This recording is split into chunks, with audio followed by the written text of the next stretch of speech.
episode 1 of Scary World, an official CorpseFeed podcast, and I am Arturo Padilla, the guy behind the face, and with me always is Mr. Nick Valdez.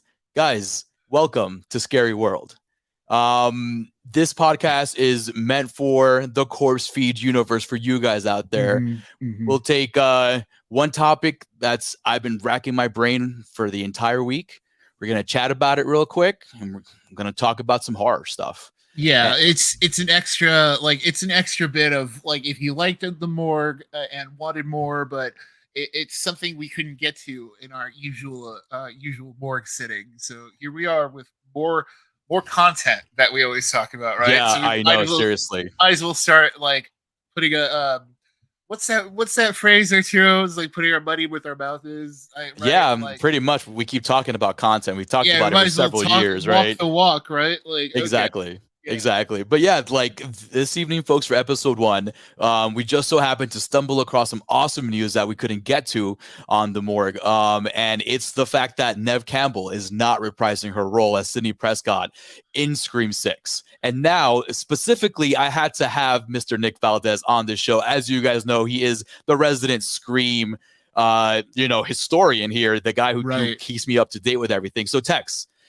Sidney Prescott, no more in Scream 6, maybe? Are we going to get a death off screen? What do you think about this whole thing, man? No, I mean, I don't even think it's settled yet. Like, that's the other thing. Like, she's not in it for now. That can always change. But at the same time, it's her. I don't blame her for not choosing to continue with it either. You know, because her statement her statement said that basically she wasn't getting like offered the real deal money. You know? Yeah, the salary was lower than she should have even been offered. Yeah, like she's Neve Campbell, like she's Sidney Prescott, like the marquee person of the franchise that you kept alive in Scream 5, even though we said like the whole time this is the right time to do it. You chose to keep her alive and keep her around. Agreed. And then not pay her the money that she's due. Like that's the thing, right? Like I'm not going to sit here and go, oh, don't give her what she's due. Like she's earned it at this point. You know? Yeah, I agree, man. This is kind of like, hey, this is what you get. You know, like I remember if you go back, and you listen to us talk all about it stuff. Me in particular, I was like, listen, they should have just killed her off in order to move on with these new future characters. They need to kill off the legacy. They already did it to Dewey.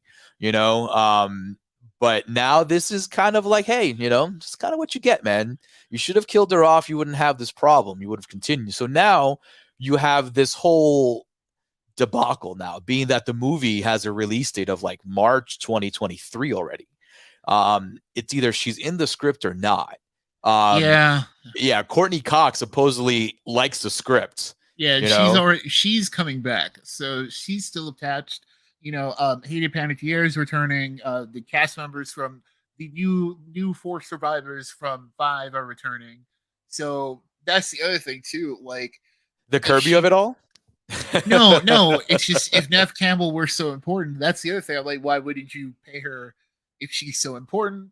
To part 6, and then it's like, why would you even bring her back if you weren't gonna?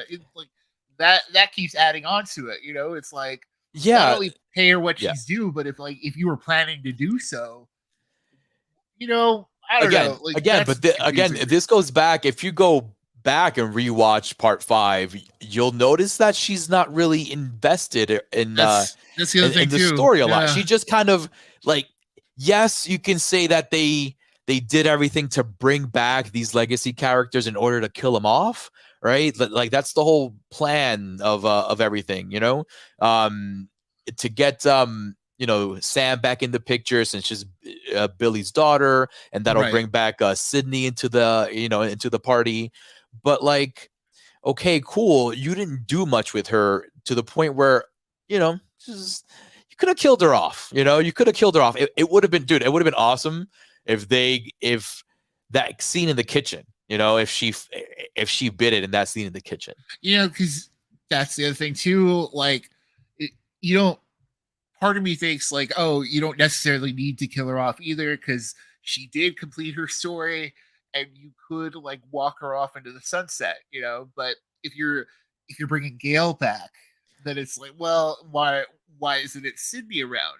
And so then it does beg the other question of going back to what you were saying, Arturo. Like, do they kill her off screen? And unfortunately, they can't do that either. They can't pretend to kill off Sidney because Sidney's so important that you kept her alive through the sequel reboot, you know? Yeah, So exactly. Agreed. she's such a key figure that like you can't just kill her off screen. Like That's you have to keep her around for Scream 7 at least, or pay her more and bring her back in this one. So, you know. Yes. That is where everything is gonna fall in terms of, is this going to be good or not? You know, Yeah. This is probably not what you wanted if you were like the filmmakers, if you were the studio, if you were all these people, like if you were even the this newer cast, you know, these young actors. Is definitely not what you wanted to hear, that Neve Campbell didn't want to come back. But then again, like you said, you know, she is Sidney Prescott. So it's like, hey, you know, Vince McMahon pays, you know, money for John Cena to come in every once in a while, you know, or The Rock or somebody, like, you know, if you want this prestige character to come back in any capacity, whether it's just there to kind of be a side foil or something, or it's to get killed off, you're gonna have to pay her. But like you said, Tex, it's not fully over yet. It's not 100% official, but everything is pointing to her not coming back for part 6, and she's getting a lot of support from everybody out there in the industry. Matthew Lillard came out with some support for her as well, because, you know, again, she's the Laurie Strode of it all there, right? Yeah, it's like you would why wouldn't you pay your star? You know, it's like why wouldn't your star be in the budget? That's the other thing too. Like, yeah, great point. You're putting these out for like, you know, however much or however little is possible. So I get it, but then it's like, if you want to keep your star around and you need, why wouldn't you have that in the budget? Like, why wouldn't you have that set aside for like, okay, we need to, you know, an increase. Like, that's the other thing too. Like, the you know, don't know anything about the business side of it. I'm not even gonna pretend that like, you know, I have like a huge insight into how the very meticulous part of the stuff works. But, you know, in a contract, you would agree to sign on for like multiple films, but like a film's success plays into how much you get paid the next time around. So, correct, you know, you'd figure like that would be part of Neve Campbell's deal. And, you know, or maybe it's the fact that it's like, oh, well, we'll offer you so much every time. But you saw how part 5 was successful. You saw how much money that movie made. Like, just, and, you know, and according, like, we're still in the pandemic and all that, all those other factors on it. So, yeah. But then again, it goes back to, we were saying kind of what I was saying earlier. It was successful not because of Neve Campbell, though. It was successful because of the new characters and the story it wanted to tell, with Billy Loomis's daughter, Sam, and all that stuff. So, but we're gonna go in circles when it comes to how important is she at the end of the day? You know what I mean? Yeah. You know. Is she that important, as you mentioned? Because you decided to bring her back for that reboot. You didn't have to. You know what I mean?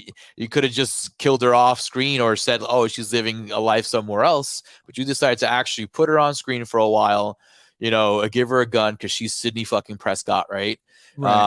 And you wanted to see what happens. But again, man, I really wish those legacy characters were definitely killed in part 5, because it would have made everything easier.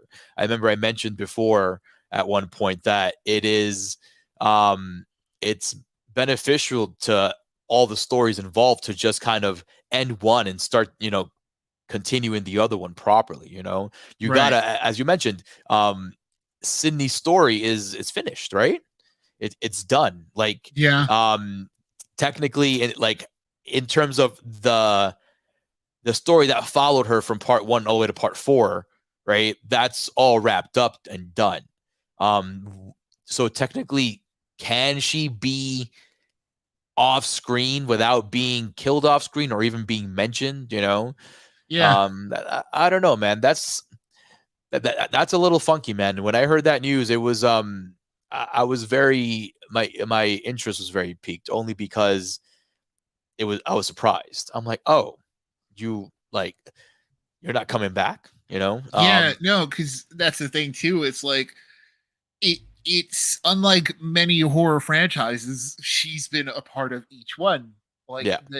like every single movie had Neve Campbell in it. So She was the now, Jason pretty much, right, in her franchise. yeah, like I mean, 100% truthfully, like you're right, because we had different ghost faces. Yeah, And exactly. she was the one constant in every single thing. And then it goes back to the fact that, like, going back to all the conversations we had in our Scream episodes, we talked a lot about Scream, but it's a single canon.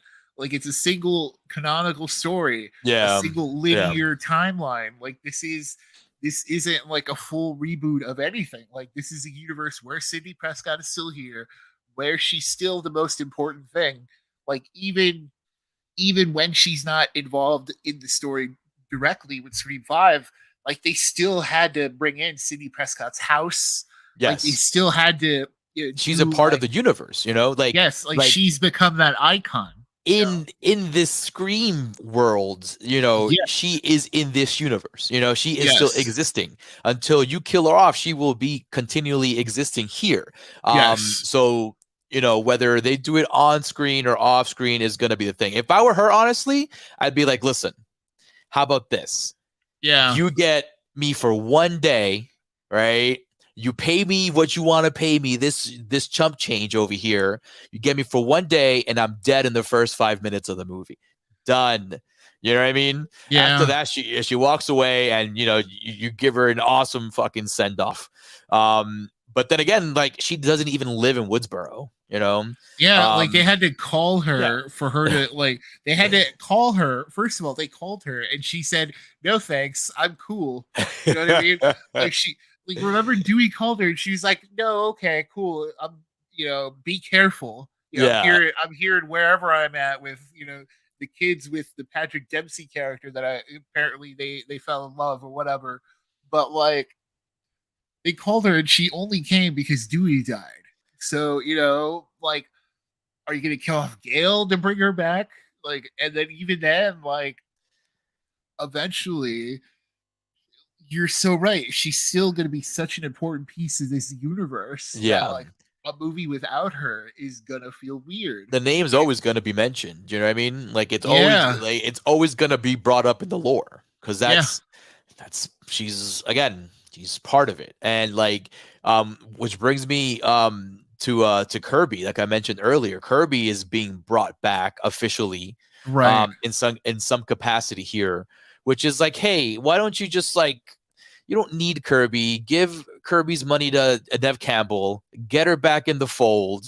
You know what I mean? Like, finish your story arc and let's move on with this with the new characters. Because me personally, I don't know what they're going to do for Scream 6. I think I am good off that. I don't know where they would take the story, where it would even matter now. Yeah, because that's the thing. It's like, what else can you do meta? We've had the movie. We've had a meta version with the sequel. We had the meta version of a trilogy movie. We've had the meta version of, like, the 2000s reboot era, and now we've had a sequel reboot. The sequel boot. So, or the requel that they called it, right? So it's like, now, what do you do? Like, a requel sequel? Like, there's no. It's tough, right? According to, like, some research that I was doing, they are gonna have some kind of time jump, and the survivors were gonna leave Woodsboro and go somewhere else, which is like, okay, are you gonna end up in Sydney City somehow? I mean, all of a sudden, like, and then also they're leaving Woodsboro. So again, like, I'm very concerned in terms of it's just everything just started coming, like it was way too quick. All right, it was way too fast. It got greenlit for a sequel way too fast. It's coming out in less than a year. You know what I mean? Yeah, It's and it's wild, and they're yeah, rushing it, and I'm afraid they're gonna just ruin something that was kind of cool. I liked Scream 5. I thought it was a very solid flick, man. It was a yeah, good, like, it was definitely a good requel. And I think continuing that story, because this one was so successful, is like, where are you gonna go now, dude? You told the story that no one thought, you were gonna have Billy Loomis's daughter. You fucking kidding me, dude? No one fucking thought that at all. So right. you just let her breathe a little bit. You know what I mean? Let her breathe, man. I don't understand why the turnaround for a new one is so quickly. And with that said, comes the quality of the script in most of these cases, right? Right. With fast turnaround comes the quality of the script 100%. We all know a good story isn't written like, that fast, unless they already had something in the works, which is then like, was Neve Campbell part of your plans? Right. Right. I don't know, Tex. As a Scream fan, like, what would you want to see from Scream 6 as like the ultimate Scream fan of the show here? That's what I mean. I don't even know. Like, I'm in the same boat because, like, what I would have wanted was something Scream 5 should have given us. Like we got Dewey death, and it's like, yeah, like this is what I wanted, but I I'm coming to the edge here. I'm like, what do you got? Like, I don't know. I guess something that surprises, or like make a story that, like, it's supposed to continue this. So, Yeah. like, these Scream movies are sequels, and it's one long story. So give me the next part of it, I guess. If you're gonna make a sequel, do it. And if you're gonna do it without Sidney, do it, I guess. Like, just do it. I don't know, Just man. fucking do it, damn it. Do it. Just Pop it, do it, Tommy, man. pop it. Just do it. If you guys don't know, that's from Best of the Best. Underrated. But anyways, yeah, like, what do they have to offer anymore, right? Because I Right. think it's like I was saying, Scream 5 did a great job of calling back the old characters and doing a good job of bringing that vibe back, and they outdid themselves with some of the kills in the movie. Those daylight kills with what's her face, the officer, and her son, right in daylight, right there. That was some really good stuff. And I don't know what else they're gonna do, man. I don't know what they're gonna do. They're gonna leave the town. Supposedly, according to Jenna Ortega, she who's read the script, she says that this is gonna be the most, like, brutal, violent version of Ghostface. But they're You all the know, most brutal and violent. like, No, this is it's like a Metallica saying that their next album is gonna be like Kill 'Em All and yeah, Ride the Lightnings. It's never gonna happen, folks. no, it's just like they're all the most brutal and violent. Like, every like, that's every horror movie. Like, Yeah. every someone hyping up of what's like a sequel or whatever. You always say, "Oh, it's the darkest version.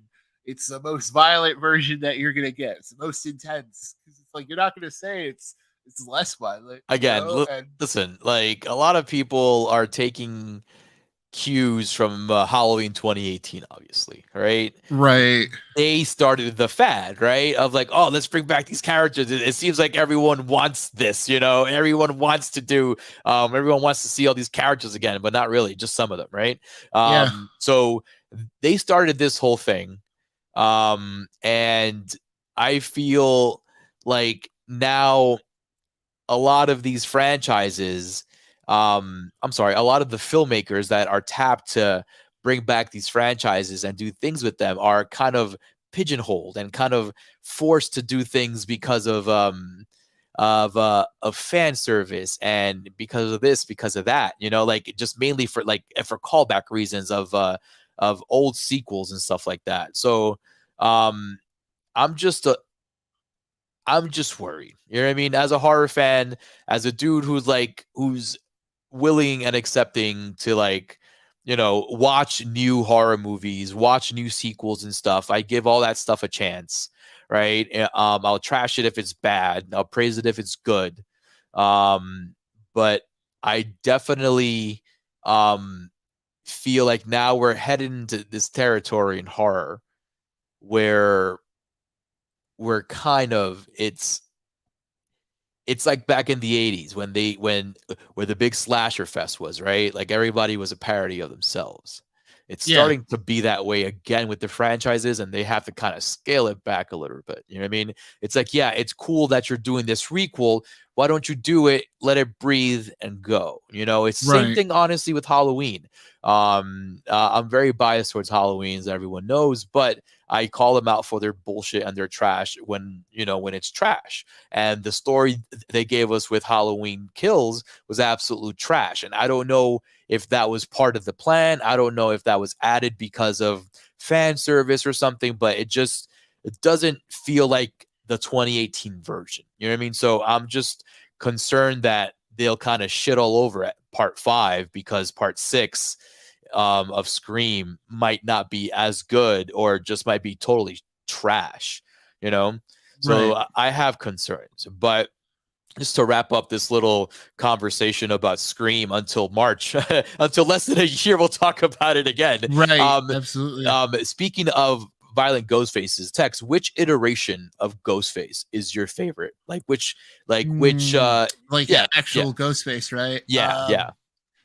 I still think part 1, because I believe I said it too in in the conversation about it. Like you can tell that it's like 2 kids, like 2 teenage boys. The Scooby-Doo of it all, right? Yeah, because of how clumsy of a killer he is. Yeah. So I like that in retrospect. Like rewatching it, you're like, oh, that's why Ghostface slips there. That's why he gets hit by the bottle and all that stuff. You know what I mean? So yeah, I still think part 1. Yeah, I wholeheartedly agree too. I really like the performance of Ghostface in part 5. You can tell you can tell they definitely wanted to make him more violent. You know what I mean? Yeah. Because that's just also zeitgeist, right? Like it just goes with the time. Like obviously, as we get desensitized to a lot of things, horror is gonna have to up their ante in terms of violence and suspense and what you can bring to the table these days, man. But honestly, man, when it comes to Scream, part 1 is king, always will be, in terms of just the tightness of everything, man. Even the actual reveals of all the swerves, you're like, oh fuck, what a movie. That being said, go watch some Scream, folks. There's a bunch of them out there for you guys. I don't know which streaming services, but go watch them. I know Paramount Plus for sure has Scream 5 on there. If you want to see Dewey get gutted from the front and the back, for sure go out there. And folks, thank you for listening. Tex, thank you for being here. I know it's late. I appreciate it. Thank you guys for listening. This was episode 1 of Scary World, an official CorpseFeed podcast. And remember, the scary world out there, folks, but we're here to walk you through it. It's just sometimes you need a little extra, right? Just an extra 20 minutes, Yeah, sometimes you need a little extra.